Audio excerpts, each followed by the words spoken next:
So there's been a lot of drama recently talking about whether or not Starfield is a good game. Game isn't even fucking finished. It is a buggy mess. Starfield is Bethesda at its best. On one hand, you have people praising it, saying it's the best game ever, saying it's for sure the game of the year. And then on the other hand, you have people saying it's trash, it's a complete buggy mess, and it never should have launched. And that's where I come in to set the story straight, to get rid of all the BS and tell you how it is. So which is it? Is Starfield game of the year or is it trash? Like most things on the internet, neither. So plain and simple, Starfield is an amazing game. People who are claiming that it's trash or it shouldn't have been released yet, I think that's ridiculous. Could it have been cleaned up a bit more? Sure, but I think you can say that about any game. As a whole, Starfield is an extremely enjoyable experience that provides you with a lot of freedom and customization to play how you want. And it's really a game that gets better the more you play it. The first 5 hours or so, I kind of had to force myself to progress, I'll be honest. It seemed a little generic and nothing really stood out. But as I progressed, it got a lot better, and it started differentiating itself from other games. All these new systems started to be introduced. I started going on cool side missions that made me travel across the star system. I started building my ship, I started modding my equipment, and I started to understand just what Starfield is. And once you start getting exposed to some of these systems and you get an idea of everything that it has to offer, you really start to enjoy Starfield. While I haven't finished the game yet, the main story in Starfield starts by having you join an organization focused on exploring space and solving some of its mysteries. And through the first 15 hours or so, I've really enjoyed every step of the way. Now, where I've spent a lot of my time, however, has not been on the main story. It's been spent on side quests and crafting and shipbuilding and exploring.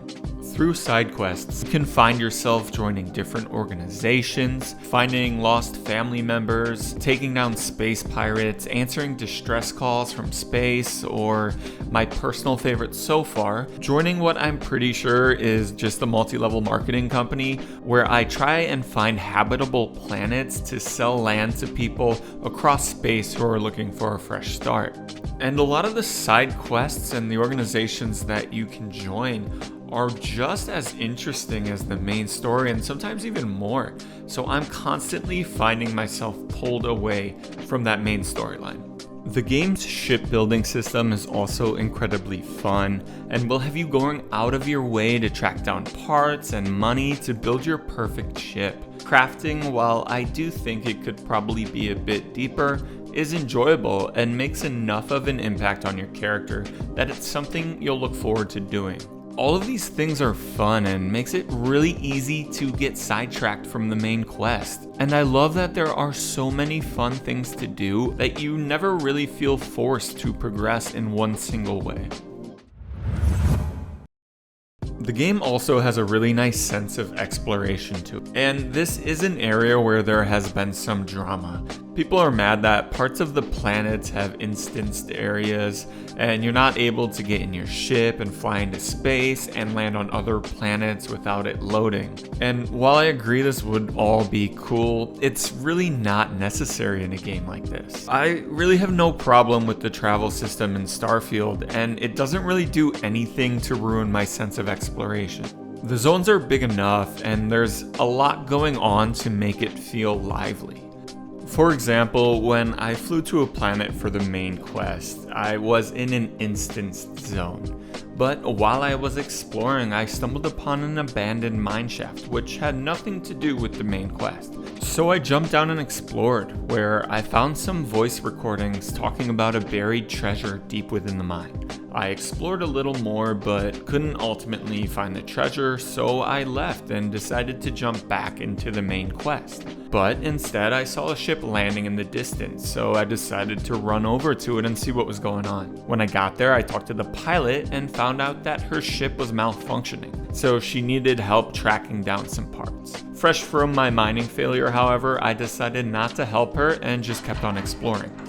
Eventually, I stumbled upon a work site with a missing team member. After talking with everyone on site, I tracked her down and brought her back, before jumping back into the main story. Now, for some reason, she hasn't left my site since, and she literally follows me everywhere, but this one planet is a perfect example of the awesome sense of exploration in this game. Nothing I just mentioned did I have to do.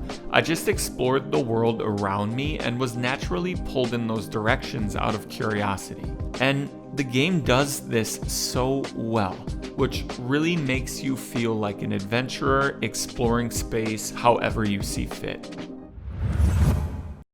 Starfield does a great job giving you a lot of different ways to play the game beyond how you act in the world. If you want to build your combat skills and just blow everything apart, you can do that.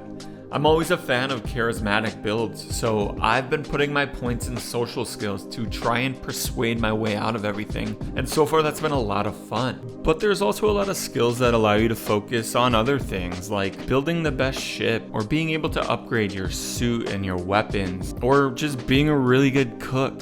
There's really a lot of variety in the skills, and you have a lot of options in deciding how you want to play your character.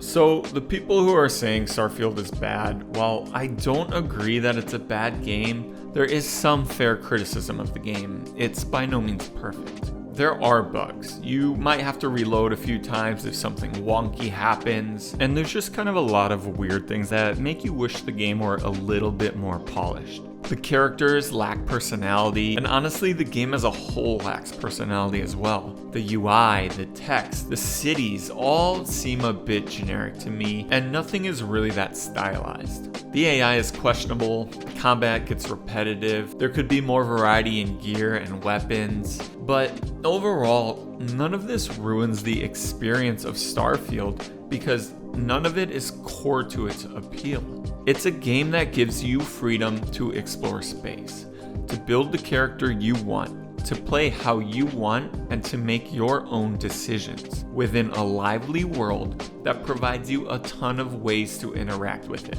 whether through the main story or focusing on all the side quests and other activities. And this is what Starfield does amazingly well. So is Starfield the game of the year? I don't know, and honestly, I don't care, but it is definitely not trash. It's a very good game that is entirely worth playing. So that's all I got for you. If you enjoyed the video, please like and subscribe. Until the next one.